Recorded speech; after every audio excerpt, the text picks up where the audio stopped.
Gracias, Vale. Bueno, equipo, hoy grabamos con Hernán. Sé que lo conocen porque hemos hablado días anteriores y tienen ganas de escucharlo. Ahí vamos, ¿eh?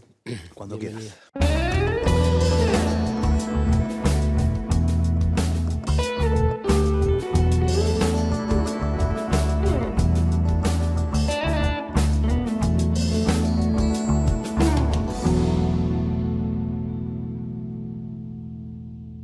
El presente pareciera abrumador, anhelante. Pensar el anhelo es como pensar en respirar trabajosamente. Algo así tiene el carácter etimológico de la palabra, ¿no? Inspirar y exhalar con cierto trabajo. Pareciera que el presente que vivimos nos está exigiendo eso, poner mayor atención, mayor empeño, mayores energías, no nos alcanzan las horas. Estamos transitando hacia un paradigma absolutamente diferente. Todo lo establecido es como esos edificios que implosionan. A veces nos cuesta un poco más verlo, a veces esa mirada es más pesimista, otras veces entraña en cada una de las personas una idea de gran desafío, porque si tenemos que reformular las instituciones, los trabajos, el modo en que hacemos las cosas, los vínculos, las ciudades que elegimos para vivir, o el campo donde elijas, bueno, eso también entraña una etapa que requiere que estemos despiertos, casi como haciendo un esfuerzo extra a eso que debiera quizá implicar la vida, ¿no? Respirar, alimentarnos, hacer y vivir una vida saludable. Este es un ciclo de 100 conversaciones. Queremos establecer una trama coral que nos ayude a nombrar esta transición. Y a mí me parece que Hernán, es nuestro invitado de esta noche, puede darnos cuenta de esa transición, porque la vivió en varias facetas. Es periodista, es escritor, impulsa a la comunidad Orsay, que ha hecho desde películas, ha puesto un bar, hasta impulsa trabajos editoriales y publicaciones, y la participación de muchas personas haciendo parte de ese sueño de transformación, haciendo parte de algo diferente, muy diferente a lo establecido. Bienvenido, Hernán. Yo no sé si Orsay es porque tiene que ver con moverte fuera de juego. Orsay tiene que ver, hola, ¿cómo estás, Sergio? Tiene que ver con lo que podemos entender como fuera de juego, posición adelantada, o un lugar en donde no están dadas las reglas tradicionales, como moverse por fuera de lo establecido. Tiene que ver con eso, empezó siendo un blog a principios de este siglo, muy al principio, e inmediatamente empezó a generar comunidad, empezó a haber gente alrededor de ese proyecto con nuevas inquietudes diferentes a las que en el siglo XX se entendían como usuario pasivo. Solamente recibo aquello que pone la televisión, aquello que dicen las discográficas, aquello que sugieren las editoriales. El lector activo nace con Internet, nace con la tecnología. En nosotros también nacemos con la tecnología. Orsay nace como un proyecto de aventuras editoriales al principio, luego audiovisuales, que se fomentan y se generan gracias al aporte de muchísimos usuarios que se convierten en partícipes necesarios de ese proyecto cultural, tanto editorial como audiovisual. Siento que la transición que vos podrías contarnos tiene que ver con la profesión, con el trabajo, con los oficios, pero también con tu desarrollo personal, con los amores, los lugares que has ido eligiendo para vivir, con tus hijos. ¿Te parece si empezamos un poco más atrás, por Dale. ahí, en esa etapa donde eras el chico que no quería salir en las fotos? Sí, más que no querer salir, hacía algo peor, porque hubiera estado muy bueno no salir en la foto. Yo hacía algo que tenía que ver con arruinarlas.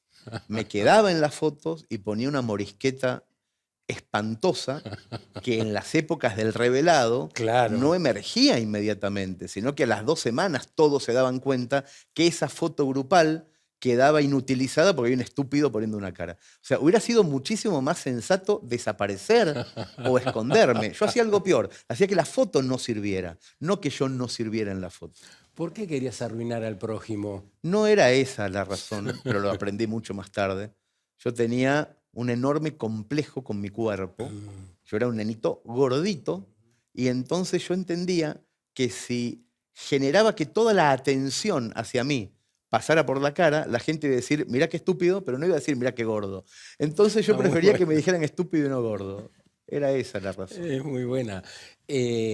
A partir de ahí, eh, sigamos, si querés, con las transformaciones estéticas de este Hernán Casiari, que es escritor, que es periodista, que nació en Mercedes. Eso, lo de las fotos, ocurría en Mercedes, en la provincia de Buenos Aires, donde naciste, ¿no? Donde nací, aprendí casi todo lo que sé hacer en ese lugar. Dejé de vivir en Mercedes a los 17, 18 años, cuando terminé, o cuando terminaron para mí las aventuras de la escuela secundaria, porque no terminé la secundaria todavía a efectos formales. Debo 5 materias, mi madre me lo recuerda todo el Cada tiempo. vez.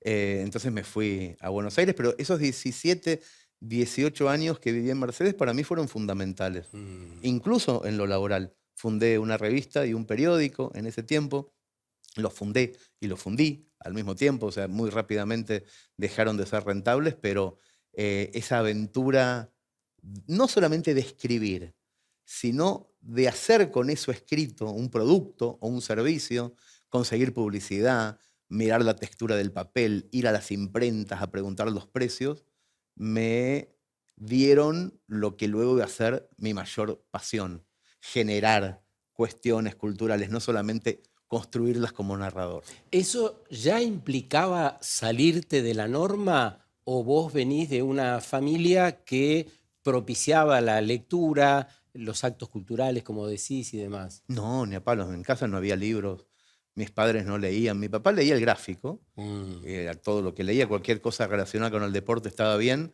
cualquier cosa relacionada con la cultura, no es que estaba mal, pero no eran cosas para un hijo varón, eran cosas para las chicas. Las chicas podían leer novelas, ver la tele, ficción, el varón, deportes, nada más. No viera ficción porque sos puto. claro. Entonces mi viejo tenía esa...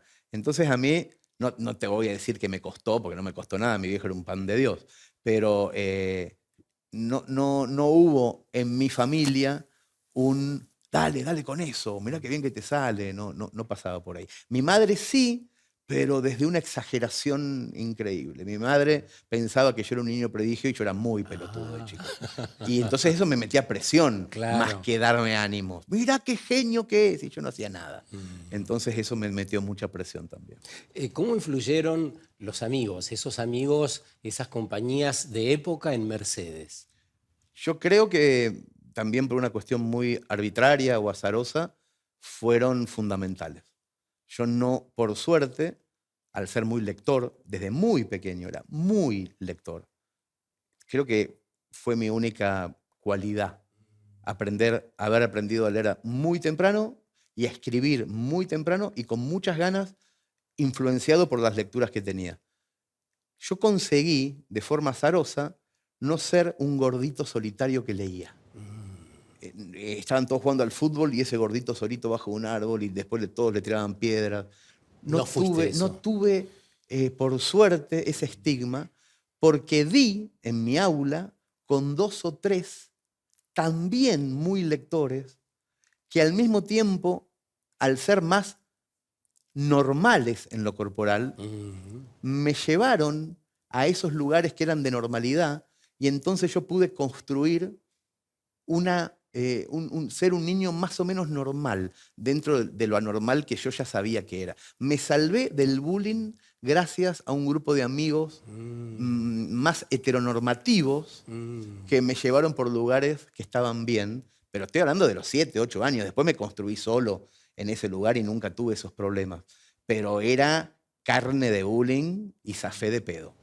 ¿Cuándo pudiste ver desde arriba esa situación y aceptar tu cuerpo, por ejemplo, o tratar de modificarlo o convivir con él? Yo creo que si hubiera tenido esos obstáculos, hubiera hecho algo. Yo creo que al poder sortearlos rápidamente no hice nada, ni me importó, y entonces fui muy rápidamente el escritor. Te estoy hablando de los 11 años, ¿eh? Wow. Ya era. Nene. Él es el que escribe. Que yo, 17 de agosto, que el discurso lo haga Garciari. Preferido de la maestra No, de literatura, ¿no? de los chicos. De la maestra no. Mirá vos. La maestra Bueno, estaba todo el tiempo atenta. Yo a era que no te zafes. tremendamente rebelde, una rebeldía sin ningún tipo de causa.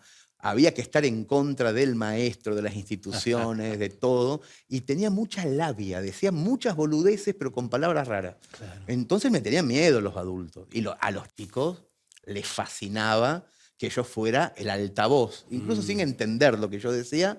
No, que lo diga el gordo, que lo diga el gordo. Entonces yo siempre fui primaria y secundaria. En la secundaria ya fui presidente del centro de estudiantes y ya tuve como una incidencia ideológica muy nociva, porque estaba, de verdad, en contra de cualquier cosa, y no me importaba de qué.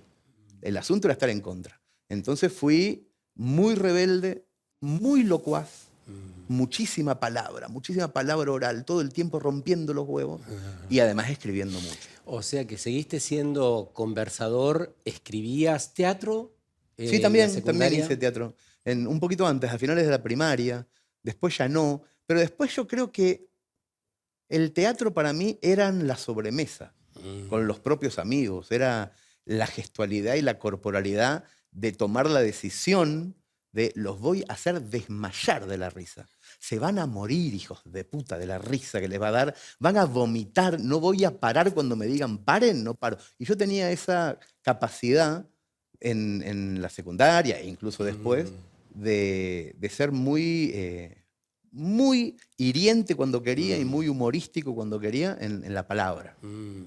¿Y cuál era el ámbito de esas conversaciones, de esas jodas que ideabas? ¿Era una ronda de mate? ¿Era una plaza? ¿Era un asado con los amigos? ¿Dónde era? No importaba, ¿O tu casa? no importaba. Primero el pueblo. El pueblo, para mí la adolescencia en un pueblo es bastante espectacular. O por lo menos así lo siento yo. Otras personas me dicen, bueno, nosotros los porteños también tenemos, sí, lo que quieras, pero para mí un pueblo es la opción de tener el río cerca y una libertad de movimientos más intensa que en las grandes ciudades, una visión de atardecer y no de edificio. A mí me parece que hace mella. Sí. Estoy convencido. Después tengo muchos, gente que me dice, no es tan así, romantizás mucho tu propia infancia porque la pasaste bien, etc. Pero yo encuentro que en esos paisajes la amistad florece mucho, estás todo el día con gente y en mi caso la pasé muy bien, muy bien. Entonces no es que hubiera un ámbito, todos los ámbitos eran el ámbito. Y en todos los lugares, cuando vuelvo a Mercedes, a veces le digo a mi mujer, que es porteña, le digo, es increíble que en cada lugar que miro tengo una historia. Claro. No importa dónde, miro para allá, allá pasó tal cosa, miro para allá pasó tal cosa. Y eso es increíble, que una ciudad sea el patio trasero de tu casa, a mí me parece impagable. ¿Y cómo fue la transición de esas ventanas y ese horizonte a tener enfrente edificios, a la ciudad donde te mudaste después? Y me parece que cuando uno tiene 16, 17, 18, por más río y más lagartijas y más paisajes y más atardeceres, querés estar en el centro del mundo. Es el momento. Cuando terminó la secundaria, la urgencia por venirnos a Buenos Aires era tremenda. Era como querer comerse el mundo, era salir del pueblo, y creo que también eso pasa en todos los ámbitos. ¿Y qué imaginabas en ese centro del mundo? ¿Qué había en ese centro para vos? Ese centro, en ese momento, te estoy hablando del año 87, 88, estaba Dolina a la madrugada. Podías ir gratis a verlo. Empezaba el Paseo La Plaza, un lugar donde tenía un anfiteatro y era gratuito a la tarde y a la noche. La calle Corrientes, las librerías abiertas toda la noche, el San Martín, el teatro. Mucha cosa gratis, gratuita. Muchísima. Pero sobre todo esa cuestión de caminar por la calle Corrientes, pibes de pueblo, a la 1 de la madrugada y ver salir a los actores y a las actrices de los teatros, a María Concepción César, veía salir a Santiago Val. Era increíble. Y a los escritores, que yo Claro, estaba comprando el Página 12 y pasaba Abelardo Castillo. claro. Vos decías, boludo, Abelardo Castillo era. Decile algo. No, no, no, no. Y te agarraba la vergüenza. O quedarte a la salida de Radio Belgrano. O después de lo que fue Rock and Pop y salía un joven Lalo Mir Claro. que hacía con Bobby Flores. Ahora Vos sí. los escuchabas y los veías. Para los que no son nacidos en Buenos Aires, eso es una magia. Es una enorme magia. La educación sentimental que a nosotros nos dio Buenos Aires como chicos de pueblo, de provincia, es impagable porque además después de grande descubrís que no todos los países tienen una capital así. Vos vivís en otros países y no tenés un Buenos Aires con librerías abiertas toda la noche. En casi ningún país del mundo tenés 250 ofertas teatrales por temporada. Claro, uno nace acá y dice, bueno, será así. Claro. No, no, no, no, es acá, es acá, es acá. Entonces esa magia es... ¿Viste eso del capital cultural? De dónde te ponen cuando nacés, te ponen en una familia pobre, en una familia clase media, en una rica, en una familia que tenía libros o no. Nacés pelirrojo o amputado. Esos azares también dicen, che, naciste a 100 kilómetros de Buenos Aires, que es una de las ciudades culturales más hermosas del mundo. Eso es un privilegio, más allá que hayas nacido con unos padres que no te compraban libros. Estabas ahí. Y a mí eso me formó. Sin Claro, duda. aparece, Hernán, todo el tiempo una voracidad por aprender, por conocer mundos, por desafiar. Aquellas achurías, a mí me sale esa palabra de pueblo que hacías en Mercedes, ¿de algún modo siguieron acá? Sí, claro. Sí, sin duda. Había un afán muy grande por divertirse, más que por aprender. Por desafiar los automatismos. Nosotros alquilábamos, todos los chicos de pueblo alquilaban de a grupos, departamentos muy venidos abajo, de barrios no demasiado periféricos, es decir, centrales, pero Almagro, Congreso. En esos lugares viven los del interior, no viven los porteños. Los porteños viven en Saavedra, en Villa Urquiza, en otros lugares más arbolados, más barrio. Y en estos lugares más centrales venimos los del interior. 11, claro. 11, claro. Entonces teníamos departamentos muy venidos abajo, alquilados por nuestros padres con mucho esfuerzo. Y eran fiestas esos departamentos. Y esos edificios, volvíamos locos a los otros inquilinos o a los propietarios. Éramos muy jóvenes, con una sensación muy grande de inmortalidad y con unas ganas muy, muy específicas de ser creativos. Sin que nos importara nada, ni que los espectadores de esa creatividad fueran voluntarios o involuntarios. Entonces hacíamos muchas cosas que nos divertían muchísimo y que nos enseñaron a que quizá en esa juventud el acopio de anécdotas era muy importante. Había como una impunidad, Sí, claro. ¿no? de la edad, del tiempo y demás. Sí, una impunidad que por suerte no nos devolvió nunca y quizás lo merecíamos, que nos cagaran a trompadas, personas serias que tenían que levantarse a la mañana. Nosotros les perjudicamos la vida a mucha gente, o por lo menos el sueño, a mucha gente en la juventud. Hemos tenido muchísimos altercados con vecinos serios, adultos, Claro. a los que no dejábamos dormir, o que les hacíamos bromas. No era solamente la música alta. No, no, no, no, no. Eran expresamente bromas. Nosotros, había la una... primera vez que conseguimos una impresora, me acuerdo, muy al principio de los 90, una impresora tinta de chorro, generábamos carteles que poníamos en los ascensores como si fuéramos la administración del edificio, Sí. dando noticias espantosas para ver cómo reaccionaban a la mañana los inquilinos. O en el subte hacíamos pequeñas performances de Claro, teatro. intervenciones. Intervenciones, pero muy temprano, éramos muy rompehuevos. Y entonces teníamos como una sensación de que los días eran una esponja de diversión, que había que exprimir esa esponja divirtiéndonos y divirtiéndonos todo el tiempo sin que nos importara nada, ni siquiera la pobreza, que era habitual. No la pobreza de no comer nunca, la pobreza de no tener nunca plata. Claro. ¿No? Siempre teníamos un paquete de arroz, siempre teníamos una abuela, un padre a donde ir a aprovisionarse de comida y ropa y eso. Nunca pasamos hambre. Pero sí me acuerdo de levantar cigarros los domingos muy temprano, cuando la gente entraba a misa, tiraba los cigarros por la mitad, cuando sonaban las campanas. Y yo me iba mucho a las iglesias porque sabía que tenía medios cigarros de gente y me los guardaba para fumar. Esas cosas eran muy habituales, o el tren Sarmiento, el que iba de 11 a Mercedes, bajarse cuando venía el guardia y subir otra vez porque no tenías boleto ni plata para tenerlo. Eso era habitual, natural y de ningún modo te victimizaba. Era lo que había y estaba bárbaro. Yo era muy feliz en esos mundos en donde no había ni trabajo ni nada. La pasé muy bien en la juventud. Esa parte de la transición pareciera como muy voluntariosa y vos agregaste divertida, querían divertirse. Ya estaba formando parte de esa transición que implica la vida misma, en tu caso, ¿no? En tu cuerpo, en tu piel, en lo que sentías y en lo que pensabas, ¿no? Yo creo que tuve una transición muy larga, que si yo hoy fuera padre de ese energúmeno que fui, no estaría muy contento o estaría tremendamente preocupado. Esa transición de la adolescencia a la adultez a mí me llevó 10 años. O sea, desde que salí del colegio hasta casi los 30, yo fui un lumpen, una cosa espantosa, una persona que hoy miro yo por la calle y digo, este tipo hay que matarlo. Y sin embargo me divertí mucho en ese no lugar, donde no era nada, donde no tenía ni un proyecto de vida, ni una obra social, ni quería tener una jubilación, ni un trabajo estable, donde las cosas me podían ir bien porque ganaba un concurso de literatura y después con esa plata malvivía todo lo que podía hasta no tener absolutamente nada y que algo pasara que me salvara de vuelta.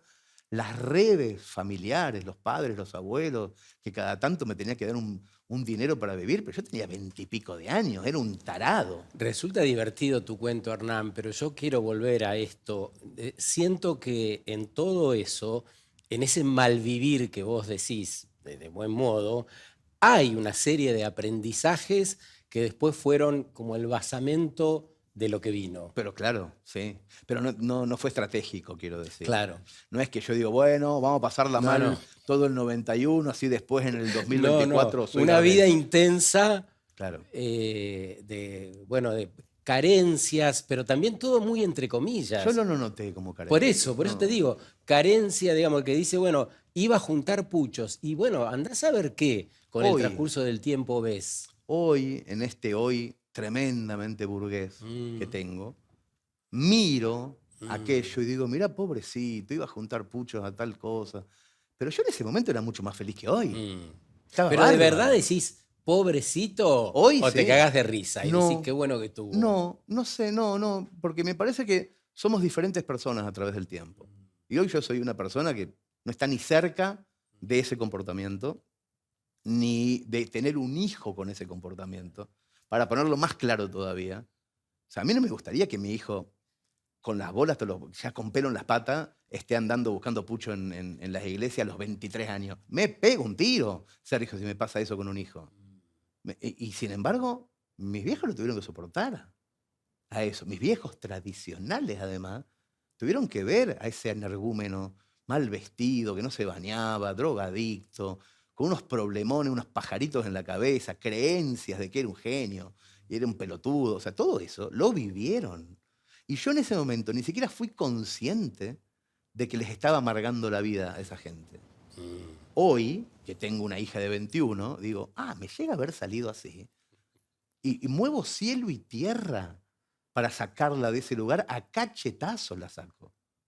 Y bueno, y todo eso, no sé si habla bien de mis viejos, o de mí hoy, o de aquel que fui, o de mi hija, no sé, pero al mismo tiempo sé que es inútil buscar un cambio. Mm, Es el pasado. mm. Y el pasado es lo que es, y me trajo hasta un lugar que hoy me resulta encantador, hoy, y capaz que si no fumaba esos medios puchos no era hoy esto. Capaz. Pero ¿sabés que yo en un momento dejé de pensar un poco eso? Mm, Y empecé a pensar, uy, boludo, si yo hubiera ido a la facultad, la rompo. mm. Si en vez de estar haciendo esas pelotudeces a los 22 años, me hubieran pegado 4 cachetazos y me hubieran dicho, "A estudiar, boludo. Dejá de ser autodidacta y leer un libro cuando vos puedas y fijate. Capaz que no la pegás a los 32, capaz que la pegás a los 24. Y después todo es mejor. No sé, la verdad que no tengo idea. Pero no soy tan hoy, tan alegremente... no miro ese pasado con tanta ternura hoy. Capaz que porque tengo hijos. Llegamos a media vida, o creemos que llegamos más o menos a media vida de Hernán. Viene una parte muy interesante porque la disrupción se ve con mucha claridad ya en otros campos, como en otras ligas, y aparece una transición más potente aún de todo lo que han escuchado. Bueno, y por supuesto la idea en el tiempo que queda es que incluyamos parte de su vida, de sus alegrías, de sus dolencias, de su trayecto, ¿no? Hacemos 2 minutos de pausa y volvemos.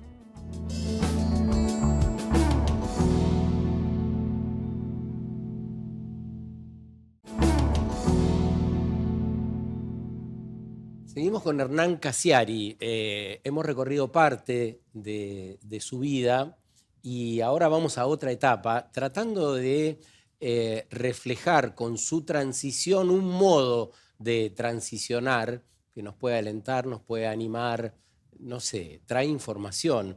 Y llegamos más o menos, decíamos, más o menos a la mitad de tu vida. Hay una parte donde vos ya sos escritor, escribís textos, trabajás en medios nacionales de importancia, pero seguís insatisfecho. No te encontrás en ese espacio con la comodidad por ahí que quisieras. Para hacerlo verdaderamente cronológico, hay un cambio espectacular que no tiene que ver conmigo, sino con la forma de comunicar, que es la aparición de Internet, un poquito antes. Yo en el bloque anterior te contaba de que pasé unos casi 10 años, desde la salida de la escuela secundaria hasta mis casi 30, en limbos absolutos, viviendo de la nada, de escribir alguna nota en un periódico de pueblo, ganar un concurso de cuentos, escribiendo, siempre escribiendo, pero sin ningún tipo de lógica, sin encontrar mi propia voz. Si era periodismo está bien, si era un cuento estaba bien, pero algo pasó para mí realmente importante en mi vida, que es Internet. La posibilidad de no tener que hablar más con nadie, de no tener que golpear la puerta de un intermediario, de una editorial, de un periódico, sino de sentarme en mi casa, escribir un texto y apretar el botón publicar y que el otro directamente lo reciba. Eso pasó en el 2000. Claro. Impactante. Es completamente revolucionario. Increíble porque para una persona antisocial o con problemitas de sociabilidad, como yo siempre tuve, no tener que ir a almorzar con un editor para convencerlo de que este texto era bueno, a ver si finalmente llegaba al lector, poder zafar de ese almuerzo e ir directamente al lector, al potencial lector, para mí fue como agua de mayo, miel en la boca. Digo, ¿esto es verdad? ¿No está en mi destino tener que caretear? Yo creo que fue el cambio fundamental, para mí en lo personal. Claro, y estamos hablando de empezar a hacer un camino de renuncia en medios muy conocidos de la Argentina. Lo que te estoy contando es anterior, porque yo encuentro Internet y realmente ahí empiezo a desarrollar, empiezo a escribir cuentos semanalmente, se empieza a llenar de gente ese lugar de forma gratuita. Yo nunca le buscaba una rentabilidad a todo eso, sabía que estaba escribiendo y que la gente me estaba leyendo y que no había editoriales en el medio ni nada. Que había un ida y vuelta. Completo y absoluto. En un momento, del 2000 al 2004, cada vez me leía más gente sin que yo tuviera una casa editorial ni nada. Y en un momento se da una circunstancia, me dan el premio al mejor blog del mundo en Alemania, se empieza a escuchar mi nombre y las editoriales vienen. Ahí. Las grandes editoriales. Viene Plaza y Janés, y Mondadori, y Sudamericana, todas a querer que deje de hacer eso de forma gratuita para poder hacerla de forma tradicional.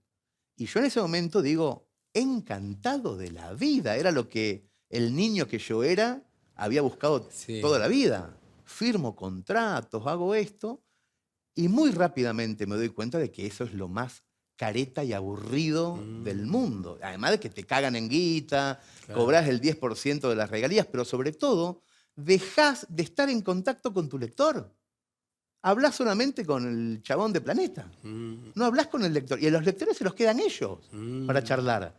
Y si un día te pegan una patada en el orto, al lector se lo quedaron ellos. Te vas sin tu cartera de clientes. Por suerte me di cuenta rápido. Estuve 2 años y medio, 3. Yo saqué una novela y 2 libros de cuentos. Y en 2010, ahí pegó el gran volantazo. Renuncio a todas las grandes editoriales, a todos los diarios en los que trabajaba, La Nación en la Argentina y El País en España, donde ya firmaba mis editoriales. Los saco a todos a cagar. Había que renunciar en el 2010 al País y a La Nación. Y a Plaza y Janés, y a todo Grijalbo, y a eso, Sudamericana, y a Lehman Cabin en París, a todo. Tenía lo que quería, ¿eh? Todo lo que quería, y me parecía una pelotudez tener eso. Cuando lo divertido era el mundo que se venía, poder hablar con los lectores, generar comunidad, era otra la diversión. Entonces dejé todo, volví a hablar con los miles y miles que estaban en mi blog y les dije, ¿les gustaría una editorial que no tenga todas estas pelotudeces? Una revista que no tenga publicidad ni subsidios, una forma de gestionar la cultura en donde los autores hablemos con los lectores sin la intermediación del codicioso. ¿Les gustaría? Porque en realidad el intermediario es un codicioso cualquiera, no es alguien a quien le gusta la literatura, el servicio. teatro, la música, el medio. No, puede tener una editorial como una inmobiliaria, le chupa un huevo, le da lo mismo en cuanto haya moneda que puedan llevarse. Entonces no son personas enamoradas del medio. Por eso los medios tienen los problemas que tienen. Porque los dueños siguen siendo gente que le da lo mismo una fábrica de chorizo, una inmobiliaria o una radio. Entonces nunca va a pasar algo bueno a nivel Claro. estético, contenido. No va a pasar. Y les dije eso a un montón de gente, me dijeron que sí, y ese día nació Orsay. Orsay como editorial, Orsay como revista, después Orsay como productora audiovisual, Orsay como fundación, Orsay como proyecto de medios, de eventos, de educación y todo lo que es Orsay hoy, que cumple 15 años. Comunidad Orsay. Comunidad Orsay. Claro, yo te escuchaba y pensaba, si en la transición eso debiera llevar un título, es renovaste el contrato con las audiencias, con las personas que te leían. Les propusiste eso, renovar un contrato pareciera más genuino, más fidedigno y de mayor participación. Las audiencias fueron siempre, en el siglo XX, la moneda de cambio entre dos empresas. Eso fue siempre una Claro. audiencia. Vos querías hacer una revista en el Sí, siglo sí. XX y no le decías a la gente, che, ¿necesitamos otra revista de deportes? Nadie. No, vos querías hacer una revista como empresas y primero hablabas con la aerolínea, con la gaseosa, con el banco. Che, vamos a hacer una revista. Yo más o menos por este tema y te puedo meter 35.000 personas por mes. ¿Cuánto me das en contratapa? Y yo te doy la contratapa de esto. Hablaban entre ellos. Sí. Y entonces salía la revista y la gente la compraba o no la compraba, pero nunca nadie habló con la gente. Incluso cuando abrías la revista, la primera página era un reloj, la segunda un auto, la tercera un perfume. Recién en la página 24 alguien le hablaba al lector. Al pedo. Nosotros dijimos, vamos a hacer una revista sin publicidad, donde no le preguntamos nada porque no los queremos a esos que después te van a hacer fracasar el proyecto, porque el Banco Montoto Claro. te financia hasta que se aburre. Entonces sigue siendo el dueño él de tu juguete. Dijimos, vamos a hacer una sin nadie. Y acá estamos, 15 años hace que hacemos la única revista rentable en idioma español de literatura y crónica periodística, pues no hay otra. ¿Y por qué funciona? ¿Por qué sigue estando? Porque no la hacemos con el que viene a romper el juguete. La hacemos entre nosotros, entre los que nos gusta escribir, los que les gusta leer. Y nada más. Entonces, ¿cómo no va a funcionar? Deja de funcionar por aburrimiento del que escribe o por agotamiento del que lee. Y ese es un final copado. Ese es el final verdadero. Todas las revistas que a mí me gustaban cuando yo tenía 20 años y era un fan de todo lo que ocurría, las grandes revistas argentinas de literatura, de crónica, La Puro Cuento de Mempo Giardinelli, Las Cerdos y Peces de Enrique Sims, La Maga, El Porteño, todas tuvieron un día una editorial diciendo este es nuestro último número porque no hay más publicidad, este es nuestro último número porque cambió el gobierno y no hay más subsidios. Siempre es otro el que decidía por qué era el último número. Nunca nosotros los lectores, nunca ellos los editores. Siempre era el gerente de un banco o un político el que decía hasta cuándo se podía hacer algo. Bueno, el cambio de paradigma es decidimos nosotros. Dijiste que es el único medio rentable en la región. ¿Crees que no es replicable esto? ¿Cuáles son las dificultades de que este modelo sea replicable? Hay un montón de modelos, no hace falta que sean de revistas. Gelatina es un modelo, Futurock es un modelo. Pero son rentables, si no, no tendrían... Por eso digo, son los modelos de que un montón de gente Claro. propicien que algo, que una experiencia, un proyecto cultural funcione durante un tiempo. Hay un montón ya de cosas que se hacen de esa manera y que ya no se están haciendo ni porque un privado pone guita o un Estado pone guita, sino porque la gente quiere que ocurra. Claro. O sea, hay un montón de modelos. Claro que es replicable. Hablemos un poco de la transición en tus mudanzas. Bueno, la primera ya hablamos, de Mercedes a Buenos Aires, y todos los otros espacios que fuiste ocupando. ¿Qué hitos marcaron? 2 veces me mudé fuerte. Cuando me fui a la Argentina, A España. en el año 2000, y cuando volví a la Argentina en el año 2015. Fueron mis 2 grandes mudanzas y las 2 tuvieron una idéntica razón, una mujer. Yo no me fui a vivir a España, nunca me fui a vivir a España, nunca hice una valija grande. Fui a buscar un premio literario a París, iba a estar 12 días, y me enamoré de una catalana en el aeropuerto de Charles de Gaulle, en el París, y me quedé 15 años a vivir. No tenía ni papeles, ni tenía ni valija, tenía 4 calzoncillos nada más, no tenía nada. Y me quedé 15 años. Y volví acá también, porque me enamoré de una chica de acá. Fueron mis 2, de hecho fueron mis 2 grandes convivencias. O sea, no es que soy un mujeriego que cada 7 minutos se enamora de una. Me pasó 2 veces en la vida, soy viejo ya, o sea que soy bastante monógamo en ese sentido, o bastante tranquilo, pero las 2 razones por las que cambié de charco fue por eso. Y desde Barcelona, un gran centro cosmopolita, venís a las afueras de Buenos Aires. ¿Qué te da ese lugar? Yo cuando me fui a vivir a Barcelona y que estuve con una catalana con la que conviví 15 años, al tercer año tuvimos una hija. Vivíamos en el centro de Barcelona, en Paseo de Gracia, un lugar hermoso. Pero en el momento que yo, como papá, supe que iba a tener una criatura, mi deseo principal, y no sé si es voluntario o no, es: hay un niño, hay que irse a un pueblo.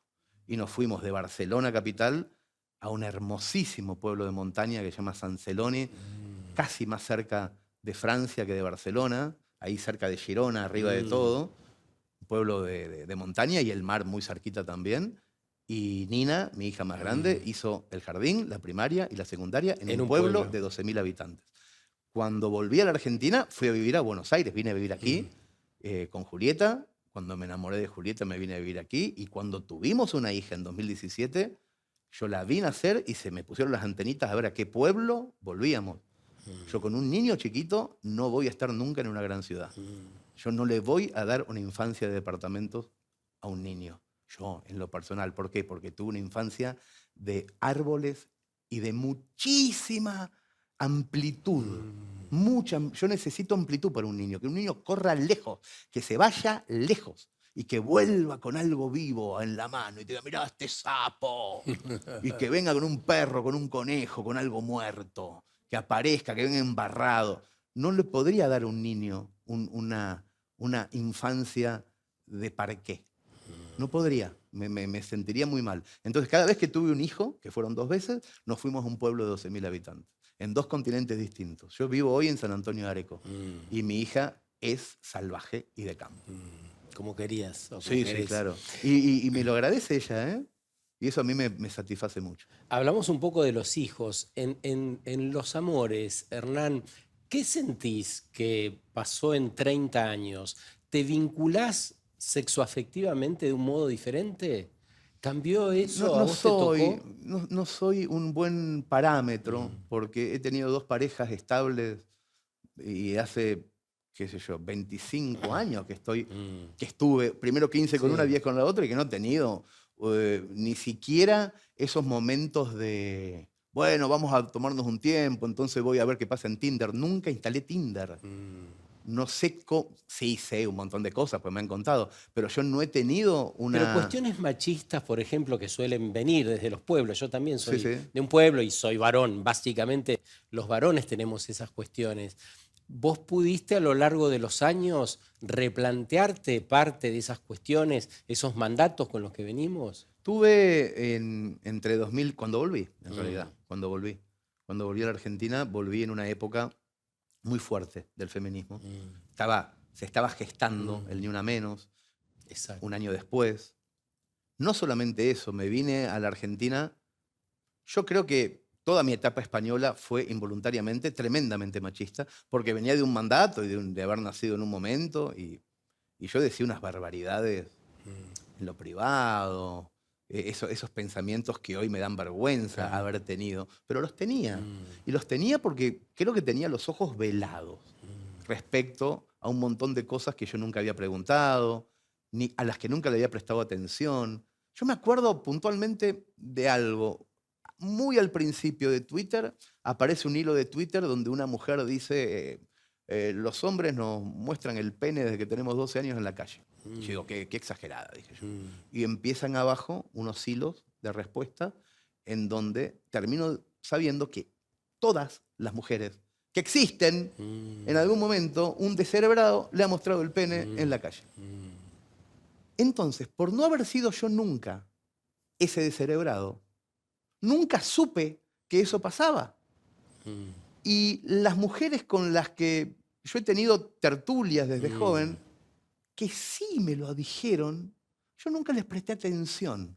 Pasaba de largo. Pasaba de largo y digo, che, es demasiado grave esto que Mm, pasa en el mundo en el que vivo para que yo no haya estado atento, y en cambio estaba atento a la guerra de Namibia y a todas las cosas progres que me pasaban por el hocico a los 20 años. Y esta no. mm, ¿Qué carajo pasaba? mm, ¿Qué tenía que ver yo con eso? Un montón tenía que ver con no mirar, con estar en otra.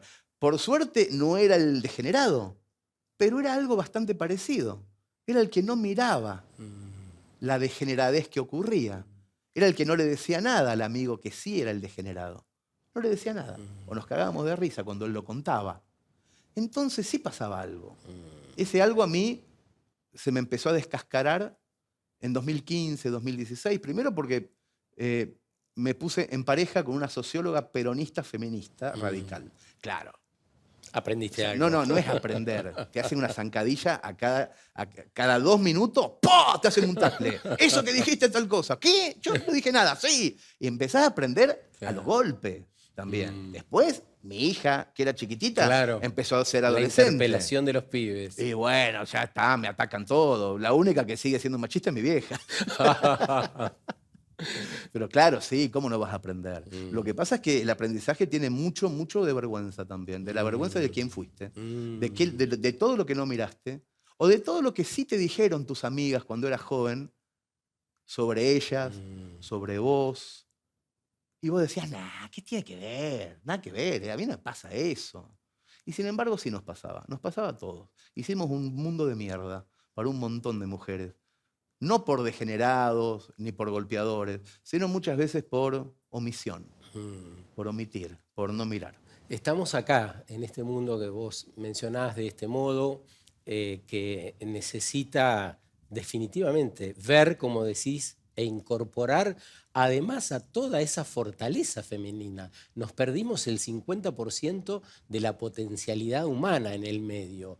Se Estamos nota, acá ¿eh? y se nota, Y se ¿no? Y nota. se nota, Se nota mucho en la claro. política, en un montón de estamentos donde está todo podrido, tremendamente podrido. Eh, Las yo no instituciones. sé cuánto más vamos a soportar esa podredumbre, pero yo estoy convencido que es una podredumbre hija de que dejamos a las mujeres afuera de todos esos lugares. Mm, No lo digo porque puede haber una intencionalidad tribunera en todo esto, ¿no? Ay, mirá cómo quiere quedar bien con... Pero fíjense bien, ¿de dónde viene todo, todo lo turbio? mm. la AFA, Mm, la política conurbana. Fíjense las caritas de los que están sí, haciendo mierda todo, de dónde vienen, cómo funcionan, y sus grupos de crucemos los WhatsApp. charcos y Es lo hablemos de mismo, la guerra. es lo mismo. La guerra es algo que está propiciado y alentado por los hombres, Y, y- y- claramente, y ¿no? justamente la incorporación de la mujer en esos mundos es casi exclusivamente una clase de mujer. Una Exacto, Giorgia Meloni, una Victoria Villarroel, o sea, no sea cosa que venga claro. una que valga la pena. Que adopta, claro, Claro, adopta características de los liderazgos Patricia Bullrich. masculinos, Claro, sí, sí, exacto. sí, esa masculinidad, esa Sí. masculinidad. No Sheinbaum, no, No, no la claro, mexicana. claro, claro. Hernán, ¿cómo te imaginas la transición para conectar con la vida? Vos hablaste en varios momentos de la necesidad de conectar, ¿no? Conectar con la vida, con el paisaje, con ese horizonte que nos mencionaste, con crianzas más saludables. En medio de todo esto que mencionás y en medio del cambio climático, que no es poca cosa, que nos está corriendo todo el tiempo diciendo, muchachos, se van a derretir los glaciares, si los atacamos un poquito más rápido, se va a contaminar el agua, vamos a tener problemas para producir alimentos, porque no podemos seguir alimentándonos con veneno o alimento producido con veneno. ¿Cómo ves la transición un poco más, si se incorpora, como decimos, esos feminismos, si se incorpora otra mirada? ¿Cómo la...? Yo creo que como siempre los países que hoy están más desarrollados van a llegar más rápido a las respuestas, porque los países que estamos menos desarrollados tenemos unas urgencias que ni siquiera se parecen a esas preguntas. Sí, hoy, en países menos desarrollados, tenemos que pensar primero en que todo el mundo tenga cloacas antes de pensar en cómo vamos a hacer cuando el litio no sé qué. Pero una cosa no va de la otra, Por porque supuesto si que sí, yo... pero yo digo las urgencias y las importancias. O sea, hoy, cuando se te está quemando la casa, tu urgencia es que se te quema la casa. No es tanto si los cimientos hay que armarlos bien, etc. Hay países que no tienen ciertas urgencias, entonces se pueden dedicar un poquito más a lo importante, y hay estados que todavía no están en ese lugar. Sí, lo que pasa es que ¿Cómo haces para llevarlos? esas poblaciones que no tienen cloacas también carecen de trabajos de calidad Sí, o sí, no sí. tienen oportunidades. Por lo tanto, reformular el modo de trabajar, de vivir, de alimentarnos, de curarnos, tiene una directa Sí, relación, sin ¿no? duda, claro. Sí, pero más allá de que todo esté relacionado, todavía las personas que toman las decisiones responden a urgencias Mm, en ciertos ámbitos, en ciertas regiones. De hecho, nosotros no estamos teniendo un sistema mm. que encumbre a gestores inteligentes. Estamos teniendo un sistema que encumbra a gestores corruptos. O sea, no hay manera de que un inteligente esté arriba de ¿Y todo. no te O imaginas, por lo menos no una persona que tenga inteligencia emocional y claro, social. Tiene inteligencia en ese individual. sentido, ¿no te imaginas una organización diferente, una democracia donde de verdad esos liderazgos estén protagonizados por una especie de nosotros? Vos acabás de contar con mucha claridad tu experiencia emprendedora, o como quieras llamarla, que está compuesta de ese nosotros. Sí, Solo no pero podrías. no le hacía mal a nadie eso.